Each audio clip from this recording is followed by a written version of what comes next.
સુરતના ડિંડોલી બાદ ભેસ્તાનમાં ગેરકાયદેસર બોરિંગ ખોદી અને રહેણાંક વિસ્તારમાંથી પાણીનો વેપલો કરવામાં આવતો હોવાનું સામે આવ્યું છે। 8 જેટલા બોરિંગ ખોદી આ પાણી મિલોમાં પહોંચાડવામાં આવતું હોવાની રાવ સ્થાનિકો કરી રહ્યા છે। સુરત શહેરમાં પાણી માફિયાઓ સામે સ્થાનિકો વિરોધ કરી રહ્યા છે। ગેરકાયદેસર પાણી માફિયાઓ વિરુદ્ધ હવે લોકો આગળ આવી રહ્યા છે। ડિંડોલી બાદ ભેસ્તાનમાં ગેરકાયદેસર પાણીનું વેચાણ કરતા માફિયાઓ સામે સ્થાનિકોએ મોરચો માંડ્યો છે। ગેરકાયદેસર રીતે બોરિંગમાંથી પાણીનું ખનન કરવામાં આવી રહ્યું છે। મંગલમૂર્તિ સોસાયટી પાસે મોટા પ્રમાણમાં બોરિંગ ખોદી તેમાંથી પાણી કાઢવામાં આવી રહ્યું છે અને આ પાણીનો ગેરકાયદેસર વેપલો કરવામાં આવે છે। 8 થી વધુ બોરિંગ બનાવવામાં આવ્યા છે અને આ બોરિંગમાંથી રાત દિવસ લાખો લીટર પાણી કાઢી અને મિલોમાં પહોંચાડવામાં આવતું હોવાનો આક્ષેપ કરવામાં આવ્યો છે।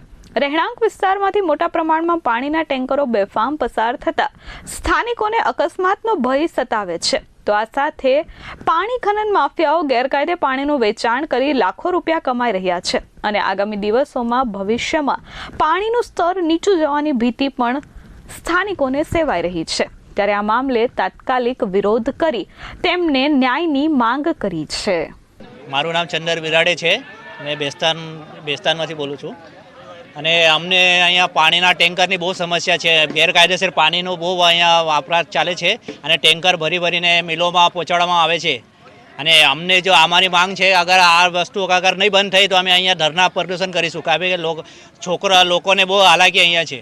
બોરિંગ 7-8 બોરિંગ આવ્યા છે અહીંયા ને લોકોને બહુ હાલાકી છે પાણીની। मेरा नाम विलास माली है, अंबिका विला में रहता हूँ। यहाँ पे जो है ना 6 से 7 बोरिंग है, तो इसकी वजह से क्या है, अभी तो ठीक है चल रहा है, पानी है, पर आगे चल के समस्या हो सकती है पानी की। और यहाँ पे ये जो टैंकर भर के जाते बेकायदेशीर, तो ये मिलों में पहुँचाते हैं, तो ये अनुमति नहीं है तो भी मतलब ये चल रहा है भाई। जैसे वो जो मानसी वाला बंद किया तो वैसे भी ये बंद करना चाहिए, हमारी मांग है। क्योंकि रोड पे भी मतलब टैंकर बहुत से जाते हैं तो बेभान जाते हैं और रास्ता बहुत बिल्कुल ख़राब है, तो उसकी वजह से क्या आने जाने वालों को भी तकलीफ़ होती है, छोटे बच्चों को भी तकलीफ़ होती है। कभी कुछ एक्सीडेंट हो गया तो अशोक सिंह राजपूत करके कोई है, उनका है, उनसे बात हुई तो 2 बार बोला पर उन्होंने अभी तक मतलब कुछ सुनवाई किया नहीं इस पर। ब्यूरो रिपोर्ट S24 न्यूज़ सूरत।